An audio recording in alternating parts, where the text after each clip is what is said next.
நீ மட்டும் பிடிச்சிக்க, ஃபோட்டோ டச் பண்ணிக்குவேன். டச் பண்ணி பார்ப்போம். தெரியும். சரியா? ஆபரேஷன் முன்னாடி கொடுத்த மருந்து ஆபரேஷனுக்கு அப்புறமும் 4 வேளை போட்டுட்டே இருந்தேன், அந்த பாட்டில் தீர்ந்த வரைக்கும். சரியா? இப்போ ஆபரேஷனுக்கு அப்புறம் இந்த மருந்து கொடுத்துருக்கேன். ஓகேவா? இது வந்து பார்த்தீங்கன்னா உங்களுக்கு ரோஸ் கலர் மூடி போட்டு. சரியா? அதே மாதிரி பாட்டில் கொஞ்சம் பெருசாக இருக்கும். இந்த மருந்து வந்து நீங்கள் 40 நாள் வரைக்கும் போடணும். ஓகேவா? ஸோ இப்போ இன்னைக்கு வந்து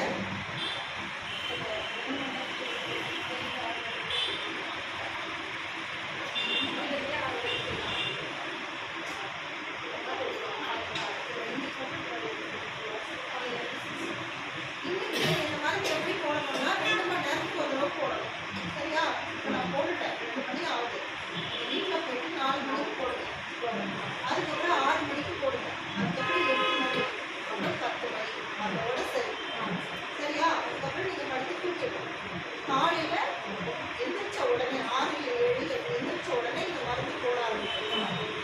ஒரு நாளைக்கு 6 வேலை. ஒரு நாளைக்கு எத்தனை வேலை? 6 வேலை.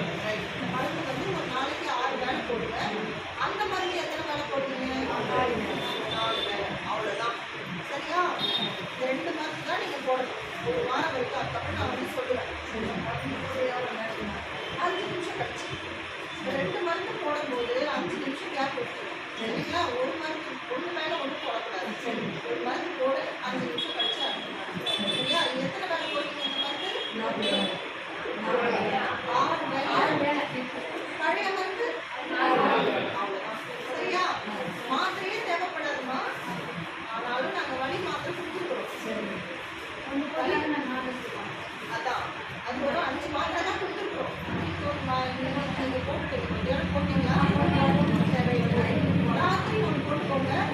நாளைக்கு வலிச்சா மட்டும்தான் போடணும். சரி, வலிக்கலைன்னா தேவையே இல்லை மாத்திரை. சொட்டு மருந்து தான் ஒழுங்காக போடணும். சரியா?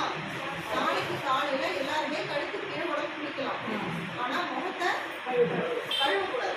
நீல துணியை வச்சு தொடச்சிக்கணும். சில சீவிக்கலாம், ஆனால் எண்ணெய் போடக்கூடாது. அதே மாதிரி கண் ஆப்ரேஷனுக்கு தனியாக பத்தியாக அந்த மாதிரி கிடையாது. வழக்கமாக என்ன சாப்பிடுவீங்க அது சாப்பிடுவேன். சரிங்களா? அடுத்த வாரத்தில் ஒரு நாள் நான் வருவாங்க. அப்போ நான் எல்லாருக்கையும் பார்த்துட்டு மருந்தெல்லாம் எப்படி குறைக்கணும்னு சொல்லுவேன். சரிங்களா?